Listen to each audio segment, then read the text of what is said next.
बंगाल के नौजवानों के लिए सवाल उठाता हूं।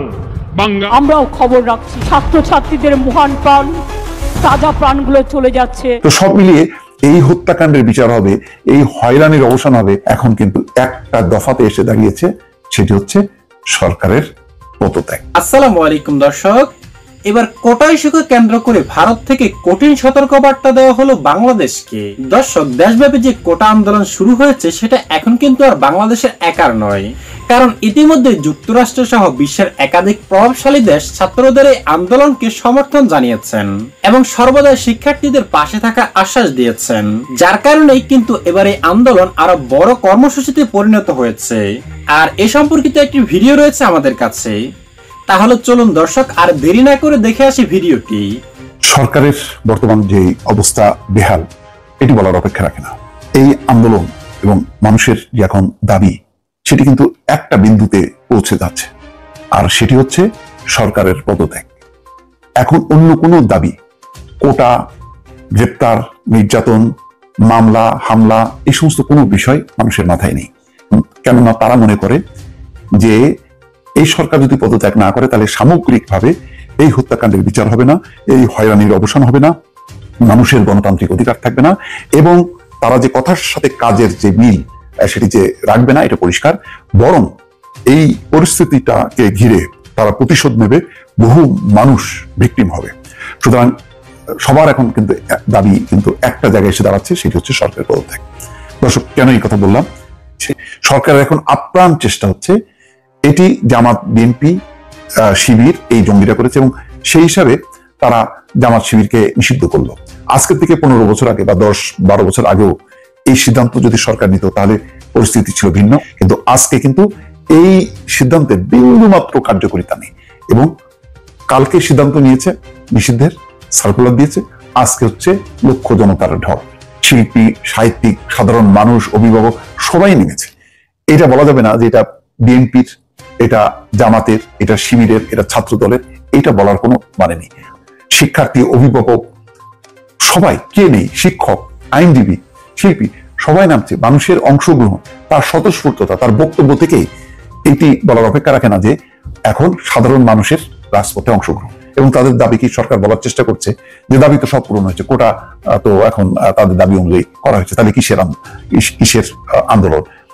আরো বলার চেষ্টা করছে যে সরকার তো 3 সদস্যের বিচার বিভাগীয় তদন্ত কমিশন করেছে, তাহলে কেন আন্দোলন? এই বিচার বিভাগীয় তদন্ত কমিশন সরকার তদন্ত করবে নিরপেক্ষভাবে, এটা মনে করার কোনো কারণ নেই। কেননা প্রচুর শিক্ষার্থীকে তারা অ্যারেস্ট করেছে, কারাগারে ঢুকিয়েছে, বাড়িতে বাড়িতে ব্লক রেড করে শিক্ষার্থীদেরকে টেনে বের করেছে। এই দৃশ্যগুলো আছে, গুলি কারা করেছে সেই ভিডিও রেকর্ড আছে। তো যারা অত্যাচার নির্যাতন করছে, ছাত্রদের নামে মামলা করছেন, তারা হয়তো এখন পরিস্থিতির কারণে বলছেন যে না ঠিক আছে, যেমন আজকে 41 জনকে তারা জামিন দিয়েছে শুক্রবারের মধ্যে কোর্ট বসিয়ে। আর এখন যেটি হয়েছে যে নির্বিচার হত্যাকাণ্ড, সেই হত্যাকাণ্ডের ব্যাপারে তারা চাপের মুখে বলছে যে আন্তর্জাতিক তদন্ত চাইলে পারে, তারা কোনোদিনও চাইবে না। জাতিসংঘের মুখপাত্র পরিষ্কারভাবে বলেছে বাংলাদেশ যদি আবেদন করে তাহলে তারা সেই ব্যাপারে পদক্ষেপ নেবে, তারা নিজের থেকে আসবে না। তারা তাই যদি হতো, জাতিসংঘের যে মানবাধিকার কমিশন তারা গুম খুনের অনেকগুলো তালিকা করে তারা তদন্ত করতে চেয়েছিল বাংলাদেশে এসে, কিন্তু সেই অনুমতি দেওয়া হয়নি। তো সব মিলিয়ে এই হত্যাকাণ্ডের বিচার হবে, এই হয়রানির অবসান হবে, এটা কেউ আর বিশ্বাস করে না। এই কারণে এখন কিন্তু একটা দফাতে এসে দাঁড়িয়েছে, সেটি হচ্ছে সরকারের পদত্যাগের আওয়াজ উঠেছে অ্যামনেস্টি ইন্টারন্যাশনাল থেকে। প্রধানমন্ত্রীর প্রতি অ্যামনেস্টির মহাসচিব একটি খোলা চিঠি লিখেছে এবং সেখানে তিনি কন্ডেম করেছে বাংলাদেশের বর্তমানে যে পরিস্থিতি সেটার ব্যাপারে এবং তার উদ্বেগ তিনি জানিয়েছে। একই ধরনের কথা এসছে জাতিসংঘ থেকে।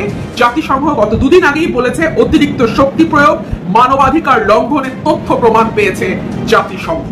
এই আওয়াজ উঠে এসছে আমেরিকার পার্লামেন্ট থেকে। আমেরিকার 2 জন কংগ্রেসম্যান স্পষ্টভাবে বলেছে মর্যাদা ও ভবিষ্যৎ সমৃদ্ধির জন্য আন্দোলনকারীদের পাশেই আছে যুক্তরাষ্ট্র। বাংলাদেশের সঙ্গে অংশীদারিত্বের চুক্তির আলোচনা যেটি চলছিল সেটি বন্ধ করল ইউরোপিয়ান ইউনিয়ন এবং ব্রাসেলসে পররাষ্ট্রমন্ত্রীর সঙ্গে যখন ইউরোপিয়ান ইউনিয়নের বৈঠক হয়েছে তখন তারা বাংলাদেশের পরিস্থিতির ব্যাপারে তাদের গভীর উদ্বেগ জানিয়েছে এবং এই যে হত্যাকাণ্ড, গণগ্রেপ্তার, তুলে নিয়ে যাওয়া, বাড়ি বাড়ি গিয়ে সার্চ করা, কোন বাড়িতে স্টুডেন্টস আছে, কোন বাড়িতে ছাত্র আছে, তারা কোন মতাদর্শে, তাদের মোবাইল টেলিফোন চেক করা, এই সকল কিছুর সুষ্ঠু তদন্ত দাবি করেছে যুক্তরাজ্যের পার্লামেন্টের দুইজন বাংলাদেশি বংশোদ্ভূত পার্লামেন্টেরিয়ান। মানবাধিকার কিউ এবং বাংলাদেশের সম্পর্কের মূল ভিত্তি। সুতরাং আপনি, আমি, আমরা যারা লড়াই করছি, আমরা যারা রাজপথে আছি, আমরা যারা বয়ান তৈরি করছি, আমরা যারা কাজ করছি যার যার জায়গা থেকে, যার যার মতন করে, আমরা কেউই একা নই। আমরা পরস্পর যেমন কানেক্টেড, একইভাবে দেশে এবং দেশের বাইরে যারা গণতন্ত্রে এবং বাক স্বাধীনতায় বিশ্বাস করে তারাও কিন্তু। এছাড়া দর্শক, ছাত্রদের এই আন্দোলনের ফলে কিন্তু সরকার এখন এক প্রকার দিশেহারা, যার ফলে কিন্তু সরকার পক্ষের এমপি শামীম ওসমান শিক্ষার্থীদের কাছে ক্ষমা চেয়ে একই বললেন। চলুন দর্শক সেটা দেখিনি এখনই। হাত জোর করে অনুরোধ করছি এবং আমার মতো যারা বাবা আছেন তাদেরকেও অনুরোধ করছি, আপনারা আপনাদের সন্তানদের সাথে বসেন। দেশ কিন্তু অনেক কঠিন অবস্থা পার করছে, আমাদের বাচ্চাদের ভবিষ্যৎ আমাদের রক্ষা করতে হবে। এমপি হিসাবে না, বাবা হিসাবে অন্য বাবা আমাদের কাছে তোদের বলতে চাই, সাহস আমাদের কম ছিল না বাবা। আমরা যখন 17 বছর বয়স 7 জন ছেলে মিলে জিয়াউর রহমানকে আটকে দিয়েছিলাম, জিয়াউর রহমান নারায়ণগঞ্জে গাড়ি নিয়ে ঢুকতে পারে নাই, শাহাজিদ সহ 19 জন মন্ত্রী নারায়ণগঞ্জে ঢুকতে পারে নাই। আমরা করেছিলাম বঙ্গবন্ধু হত্যার বিচারের জন্য, আমাদের আফসোস নাই, প্রচন্ড মার খেয়েছিলাম, ব্যথা পাইনি। আপনারা যেটা করেছেন সেটা লিগেল করছেন, আপনাদের কাজ হয়ে গেছে। এখন যেই সমস্ত দাবি দেওয়া আছে সেগুলি প্লেস করেন, প্লেস করে লেখাপড়ায় ফিরে যান। আপনাদের কাঁধে বন্দুক রেখে যাতে কেউ বাংলাদেশের মানচিত্রকে ক্ষত বিক্ষত করতে না পারে। এই দেশ আপনার আমার মায়ের দেশ। একটা সাংবাদিক মেয়েকে যদি রাস্তায় নগ্ন করে তার গোপন অঙ্গ ছেড়ে দেওয়া হয় হাত দিয়ে, তাহলে মনে রাখবেন আপনার মা এবং বোনকে, এই দেশ মাকে কিন্তু রেপ করা হয়েছে। So this is your duty. এই দেশ আমার যতটুকু, আপনারও ততটুকু দায়িত্ব। আপনারও যা, আমারও তা। আপনার আমাকে পছন্দ না হয় না, নেক্সট টাইম আমাকে বাদ দিয়ে আমার জায়গায় এসে বসেন, নো প্রবলেম। বাট ওদের হাতে দেশ ছেড়ে দিয়ে আমরা একটা জিনিস চাই, জাতির পিতাকে হারিয়ে আমরা যখন 70-এর ছাত্র ছিলাম, আমাদের যৌবন কৈশোর সব নষ্ট হয়ে গেছে। কেন আমরা রাজনীতি করতে আসবো? আমাদের রাজনীতি করতে আসার কথা না, আমরা একটা সুন্দর জীবনে যাপন করতে পারতাম। বঙ্গবন্ধু থাকলে দেশ জাপান হয়ে যেত বহু আগে। আমাদের ওই লাইফটা নষ্ট হয়েছে।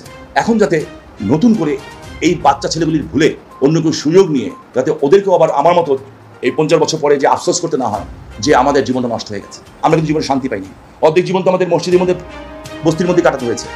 তো প্রিয় দর্শক, শামীম ওসমানের এই বক্তব্যটি শুনে আপনার কাছে কি মনে হয়েছে জানিয়ে দিন আপনার মূল্যবান মতামতটি, এবং এই আন্দোলনে আপনার সমর্থন থাকলে অবশ্যই ভিডিওতে একটি লাইক দিয়ে যাবেন।